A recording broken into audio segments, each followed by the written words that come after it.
G'day folks, how you going? Welcome to this Friday edition of Dave in the Shed.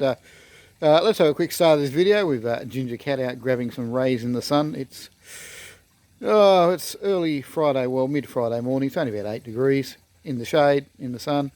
It's about 7 degrees. It's a bit cool. Ginger Cat here sitting in her tub grabbing a bit of heat and a bit of warmth. Anyway, I want to show you this.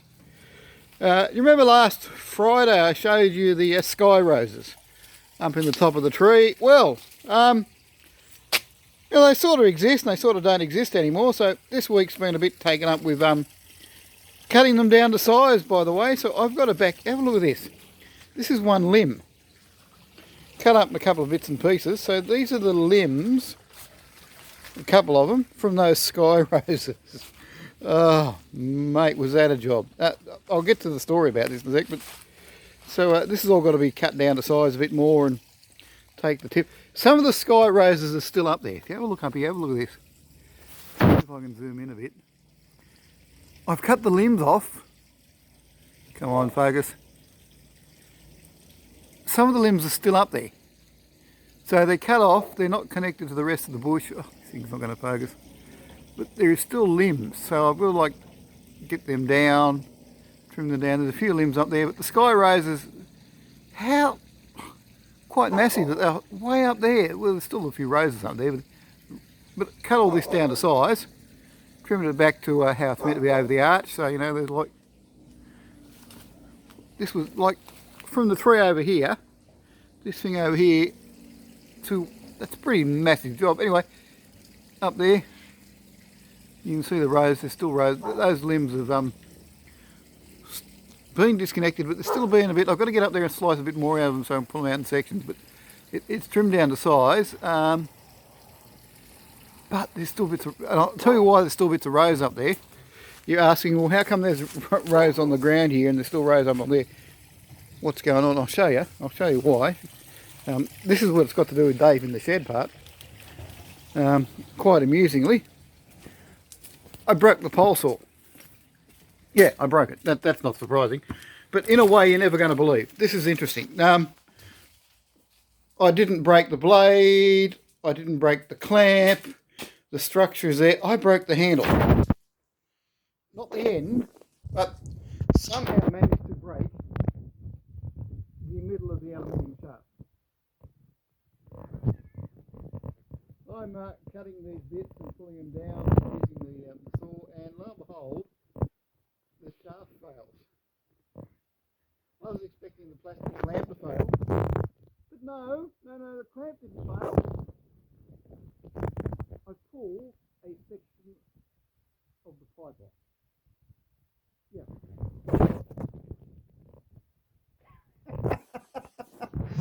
Of all the ways for it to fail, that's quite spectacular and interesting. All the things that could have been, the rope could have broke, the blade could have broke, could have bent or twisted the handle. No!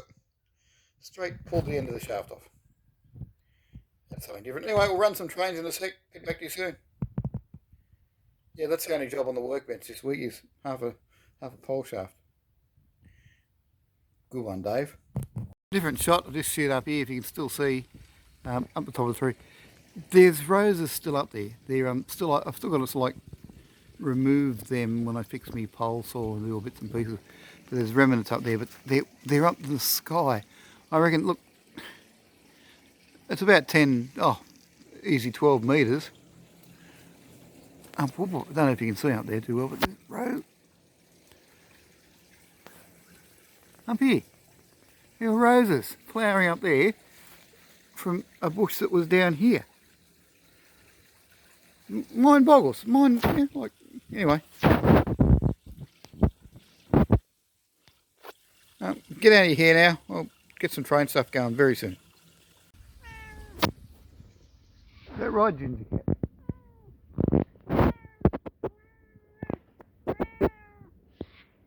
You might try and shoot this video and you're telling me off here. Trying to show the people how high up those roses were. Yeah, that was incredible. I agree. Yeah. It was a pretty good job, wasn't it, to get it all down like that? Yeah, I agree too. Yeah.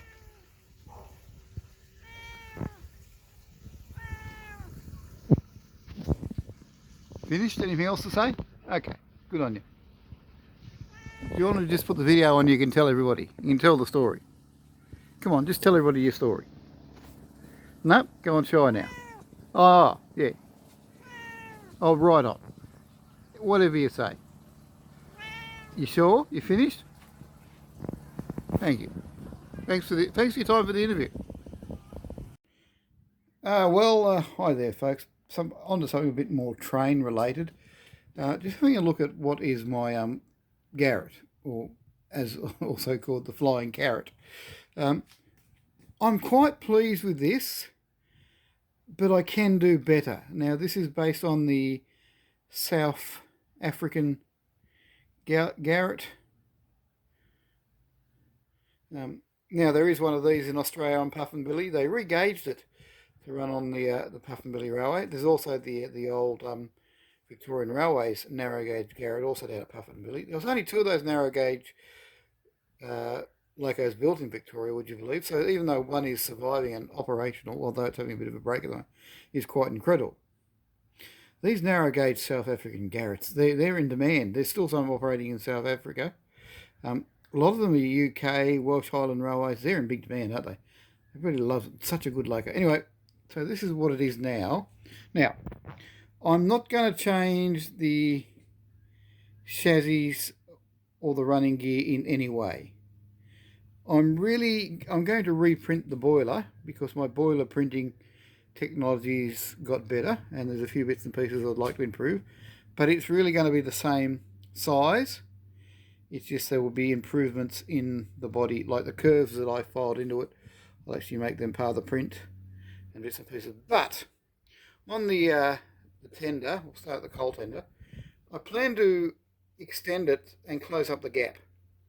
So even though the actual running chassis is not going to change, this gap here is too wide. So I plan to close up the gap by extending the print end of the chassis. So I'll print that a bit longer, so it actually fits closer to the back of the cab, more prototype. Same with the front water tender.